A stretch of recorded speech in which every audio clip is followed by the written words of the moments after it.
Thank you, and welcome to everybody. Thank you for joining us to a very exciting conversation this morning around how we can help businesses become scale ready. Now, scale readiness, maybe let me start by saying, what is this term, scale, right? And sometimes people think this term scale means opening up a second store. You know, it's that big thing that arrives after 10 years of slogging it out.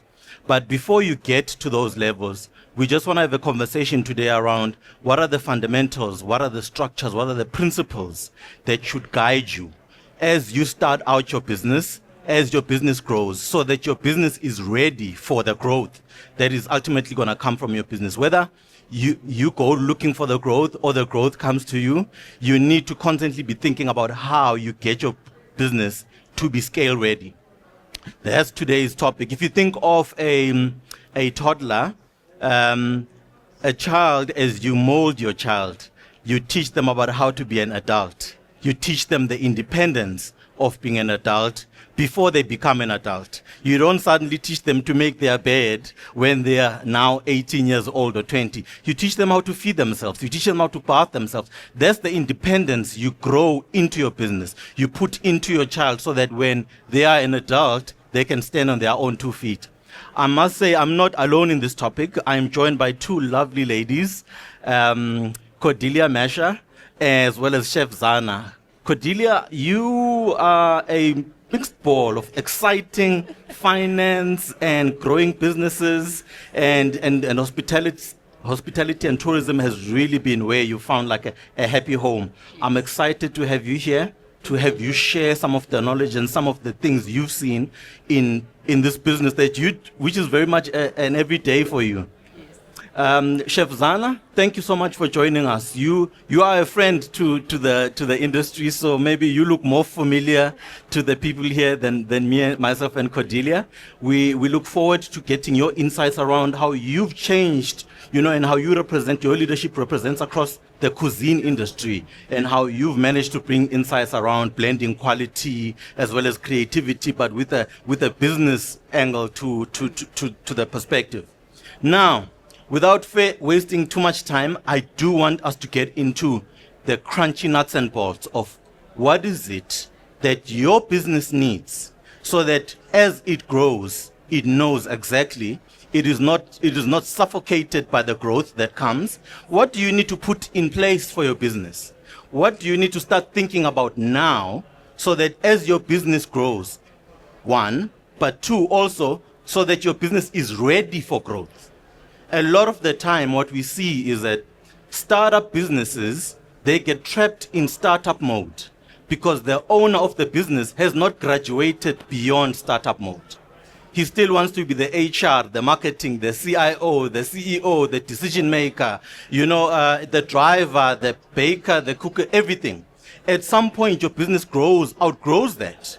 And you need to understand and know what structures do you need to put in place, so that whereas those things come, the growing pains of your business, you can start to tackle. Now, let me tap into you, Cordelia, as a start. What are, for you, in your experience, have been some of the non-negotiables when it comes to processes and systems that a business must have in place so that it can realize that growth when it finally comes? Thanks, Omi. When I think about exactly what Omi has said is, businesses, when we think scale, we think it needs to just get bigger. But if we don't sort out the problems in the small business, we're going to be sitting with the problems in a bigger business, just bigger problems. So what I would like to chat to you about is just about maybe 4 quick fundamentals that I think you need to have bedded down before you even think about you're going to scale. And as Omi said, starting with you as a leader, that mindset needs to change from being this founder that is doing everything through to a CEO. So there's a journey that actually goes through where you need to delegate. And the acid test for that is, if you had to leave your business for 2 weeks, can that business run without you? If you say no, then you're not yet ready to scale. 100%. Okay? That's the first thing. The second thing is finances. Now, I know many of us think, oh, food and hospitality, that's why I moved from being a bean counter into the tourism and hospitality space. It's so much more exciting. But I had to know the numbers. So you need to get close to your numbers. And if you're starting out, make sure you've got a bookkeeper, whether it be a third party outsourced, you can't afford somebody full time, get a bookkeeper to start getting you understanding of your numbers. And once you graduated from a bookkeeper and you're starting to scale means that you need to know those numbers. You need to know what your margins are. That means the difference between your revenue and your costs. You need to know what your labor costs, because in our industry, labor is a big component of our businesses. So what's that costing us as well? So getting closer to your numbers is a big thing. But also if you want to scale to that point of you can't be everywhere in capacity, you need to also make sure you've got systems in place. Because once you've got systems, you've got a routine. It doesn't make it boring. What it does is it takes out decision fatigue. Yes. Because you stop having to have to make all these decisions differently every day. You've got BOPs and SOPs. Do you know what BOPs and SOPs are? Standard operating procedures, best operating procedures. The more you run those, the easier it is for you to be able to grow your business. Okay? And then also another thing is your team. We talk about that in Grow as coaches, is that your team, especially in hospitality, are one of your most important resources. You need to bring them along as well and make sure that as the founder, you've got the vision that you share with them and capacitate them to be able to do the stuff like the driving, the this and the that, all the other parts that you as a founder can't necessarily get to. So those are some of the key things I would say as a business. In order for you to get scale ready, you need to have those as founding blocks before you even consider getting scale. Thank you. You touched on such an important point there, Cordelia, because oftentimes the litmus test, as you've put it, is always such a sore point, because if something happens to the owner of the business also dies, because there was no structures built into the business to carry it after the owner has left the business. So, and that's such an unfortunate thing, because these businesses are livelihoods for some of us. It's how we put food on the table. It's how we plan for retirement. It's how, there's a whole lot of things riding in why we start businesses. And to that point, Omi, it's not just about you. The people that you employ, there's maybe Absolutely. 8 people, and those 8 people feed 5 people at home. 100%. So there's a ripple effect, and that's why we're so passionate at Grow about keeping businesses sustainable and alive, because we understand that it's not just about making profit. There Yes. are livelihoods and livelihoods of your people also at stake. 100%. Thank you so much for that, Cordelia. Chef Zana, I just want to move over quickly to you. In the journey of growing your own culinary brands, and your journey in the culinary space, what are some of the things that you would like to share around how people can start nursing their businesses into growth without compromising food quality, the things that you guys take very seriously in your industry? Yes. So for me, to give you a bit of background, I have a product range that is out under my own name. It's called the Zana Alvarado Collection. But I also have a food brand called Mestizo that focuses on Latin American food and experiences. So starting out for me, obviously, I run these according to 4 different principles, if I can put it that way. And for me, these are the non-negotiables and the flexibles. And I will get around to explaining what I consider a non-negotiable and a flexible. I also deal with something called modular thinking, as you've mentioned rightfully, systems in place. And also I look at profit margins and how it's going to affect volume, right? So what I mean by non-negotiables, there are certain things in my business that make my business successful. That would be my flavor profiles, my ethical sourcing of my ingredients, my ingredient quality, my brand philosophy, which is tantamount to where I'm growing this business. It must become a recognizable brand. So those things are not negotiable at all. It has to be consistency in what I want to put out there. On the flip side, let's talk about the flexibles. The flexibles are things like how you're choosing to plate one day. You might choose restaurant style plating fine dining plating, you might choose street food plating, or even packaging for delivery. So those things can change on a weekly or monthly basis depending on how you're rolling out your business. Another flexible would be your menu size. Are you choosing to have a standard menu throughout the year with standard items? Or are you having standard items but then having a seasonal menu that keeps your favorites, your customer favorites, and then your seasonal menu? So those things are flexible, they change. Another thing that could change would be your equipment. You might use a certain type of equipment 1 month. The next time you decide, all right, I'm getting a better result with a different type of equipment, you change it. So those flexibles versus non-negotiables. The non-negotiables are things that you must stand hard and fast on and not change. When it comes to system, and I'm so glad that you mentioned that, because systems are so important for putting things in place. Once you know what it is that you're doing, your scale depends on two things: repeatability and clarity. What can you repeat sustainably and efficiently? And the clarity you have as a business owner as to where you see your business growing and how you see it developing. That clarity then filters down to your staff and your systems. So your processes are in place, your stations. So we deal with catering, right? So we've got food stations, your storage instructions, your how long you're able to hold your food for. All of that goes into your systems that your staff need to understand, right? So these are the building blocks for that. From there, I move into modular thinking. So anybody in the food business, you may be familiar with modular thinking. In my opinion, I think that modular thinking is probably the most powerful strategy in the hospitality industry, especially if you're running a food business. So what I mean by that is, and let me use this example to you. One core component that has many different applications. So for example, with Mestizo, we do a range of different Mexican tacos. I might have Mexican barbacoa, which is made with certain spices, and from there, I can just make tacos, quesadillas, burritos, the same protein. We also deal heavily with Peruvian cuisine. So some of the names that I'm going to mention to you are going to be unfamiliar right now, but you'll kind of see where I'm going. And I'm using these examples because these are the ones that are familiar to me. Okay. So with Peruvian cuisine, we make a salsa, which is a type of sauce called ají amarillo, salsa de ají amarillo, which is made traditionally with a Peruvian yellow pepper. Now, once I make the sauce, I can use it on 4 different dishes: my tiradito, my ceviche, my papa la huancaína, my tallarines huancaína, my causa limeña. So already 5 dishes with one sauce. Each dish has got a different protein, a different vegetable, different types of chilies.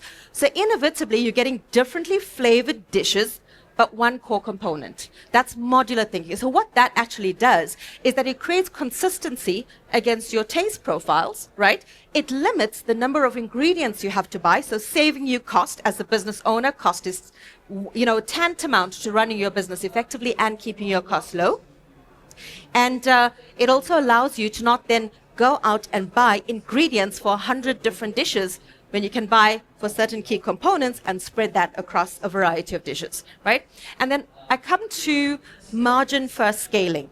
And for margin first scaling, I look at what are my margins like if I produce a small volume of something. Do I have high margins? If you have a high margin, meaning profit margin, for a small volume of products that you have produced, then you're likely going to have a high margin if you're producing in volume. But if you have a small margin for a small volume, chances are you're going to have a small margin for a high volume and you're going to lose money. So repeatability and clarity is very important. And those, for me, have worked in my business to allow me to get to where I am right now. So I think if you want to look at it that way, those key points are probably your starting points. Sure.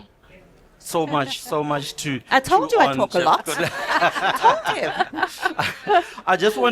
I want to quickly bring it home, Chef Zana and Cordelia, because so much has been said, and I want people to walk away with tangible stuff. Now, forget what your MBA and academic stuff says. There are really only 2 core fundamental ways to grow a business. You either need more customers, or you need to do more with those customers. Now, whatever it looks like, ultimately, at any given stage, if you are growing a business, you are doing one of those 2 things. You need more people to come and buy the bread, or you need the people who are already coming to buy the bread to buy more bread. And what you then do is you diversify. You then make them buy the milk with the bread. Now it's the milk and the eggs with the bread. It's the same client, you're just getting more out of the client, right? Or the alternative is go get more clients to buy one bread each. Now, you don't need to do this separately. You can do these one by one. Now, how do you get more customers? Chef Zana just spoke to what that might look like. You can tap into different markets, and that's all what he's saying is. A Mercedes, for example, comes as an entry level without leather seats, without a sunroof. That's a completely different market because it's a completely different price point. But there's also a Mercedes that comes with a sunroof and red leather and a spoiler and all the bells and whistles. That's a different price point. But it's still the exact same car. It's the same chassis. It's the same exact model. It's still a C-Class. All they've done is they've either taken away functionality or capability or settings in the car and sold it to a different market. You see it in the food industry. McDonald's, for example, has Nazo meals. You can buy a Big Mac if you want. You can buy the most expensive burger. But they've also got cheaper burgers for a different market. Yep. It's still the same patty. It's still the same rolls. They've just not put some of the stuff that you put in there. Chef Zana, I will lie and say names that I shouldn't. But I'm trying to bring it home to say growth is very deliberate. It's a very deliberate endeavor. It starts psychologically in the mind of the business owner. You need to have the intention to want to grow your business, because that will then allow you to consume of what Chef Zana and Kojila have said and start to work it into your business so that as your business grows, it grows sustainably.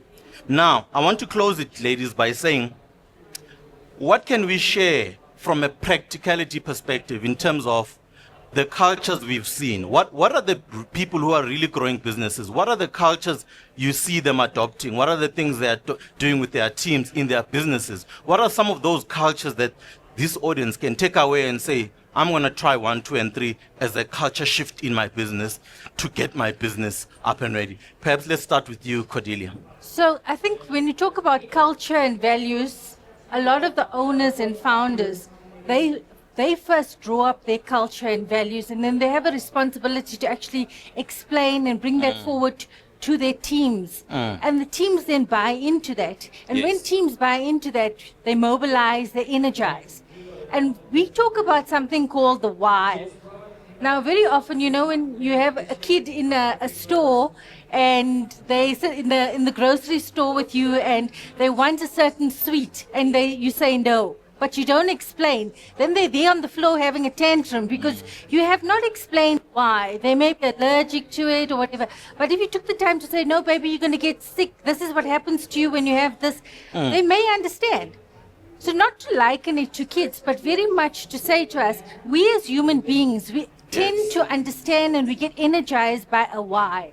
So building a why in your business. Why are you doing this?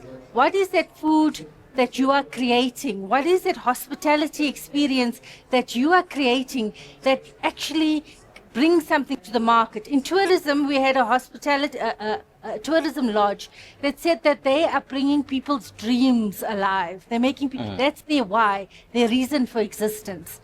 And that mindset then shifts from it being transactional of we provide a bed for you to sleep on to something else which says we're actually making somebody's dream come alive. When they come to us, they've had this dream for so many years to be in a beach setting, etc., and we are responsible for that. So that gives you ownership.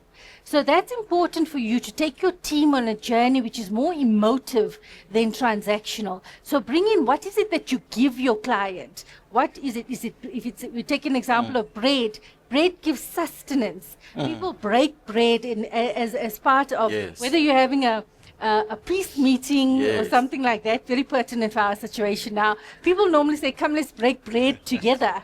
So you, as a person that provides that, you provide a platform. Food brings people together. Absolutely. So there's so much emotion behind it that you can garner people around that as a cause. Okay, I Thank think you. that's the Thank you. mindset Thank that you. I would want to impart with you. Chef Zana?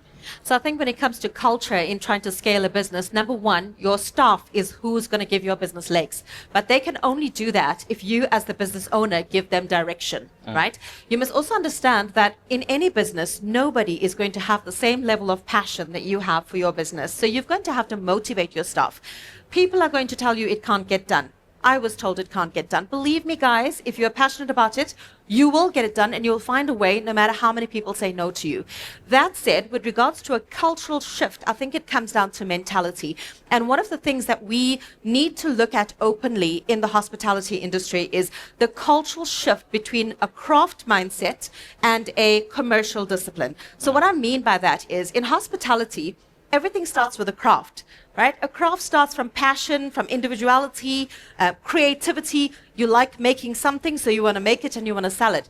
Yes, but very often we get drawn into that craft mindset and we forget that in order to scale a business successfully, we also need to have some sort of operational efficiency and business acumen, right? So you need to bring it down, craft plus commercial discipline. And that is looking at how profitable your business is going to be. Have you got systems in place to help you get there, right? And all of these work to making your business sustainable. So yes, be creative because scaling doesn't outdo or remove creativity from the equation. Scaling simply gives you structures to make that creativity sustainable. Thank you so much. Thank you so much, Chef Zana. I know that from a banking perspective, we usually get approached a lot, as you can imagine, around fund me, fund my business, I need money. Now, this conversation is very important because we always tell businesses to say, if your business has got structural defects, no amount of money the bank gives you can fix that. If your staff, for example, are stealing from your business, you can't go to the bank and say, give me more money to buy more stock that your staff will then steal. Are you following? You have to fix the structure of the business first. You have to invest in systems. You have to put processes in place, stock counting, stock management systems, whatever it is your business needs. And then when funding comes, you can start putting in deliberate activities like more marketing, bigger machinery that helps you grow your business. But you can't say funding because you think funding will solve your problems. Yeah. It doesn't. The structure has to be there for the business to be fundable and use the funds so that it can grow. Otherwise, you just take the money, you put a noose around your business because now your business has to pay back that debt, but the structures in your business have not actually consumed that funding in the right way. Can I just jump in there quickly? Yes, so please. Exactly what he's saying is that like scaling will amplify your successes, it's also Yes. going to amplify your mistakes. So your systems, once they are in place, test. Every couple of months, test it. That way, if there's any loopholes, if nothing makes sense, if things are not working out, you can change it and fix it immediately. Don't get too far and then deal with the mess later. 100%. It grows and it becomes a culture of your business if these things go unchecked. Yes. If something is being done incorrectly in your business, it becomes a culture. And when you hire more people, the staff you already have teach the staff that are coming in, and before you know it, you don't even know what's happening in your own business. And you think the only way to solve it is to go get more money so that you can put more money into it, and it just amplifies the problem. Eventually, customer service suffers, you can't get product out, your business collapses. Yeah. Those are the building blocks. Those are the things all businesses need. And Ladies, that's why they say culture eats strategy for lunch. yes. And lunch and supper lunch, and dinner. exactly. Yes. And as a business I love owner, it. don't be lazy. Know what's going on in your business. Know what's going on with your Absolutely. ordering, your processes, your accounting, your bookkeeping. Always know what's going on because if you don't know, believe me, your staff are going to do their own thing. Absolutely. And that's going to kill your business quicker than you can blink. Ladies, I appreciate you so much. Thank you for the insight and the wisdom that you've shared. Ladies and gentlemen, that's it from us. Thank you for listening in, and I hope you've grabbed something tangible for your business that you can go and implement and help to get your business on the right track. Thank you. Thank you. Thank you.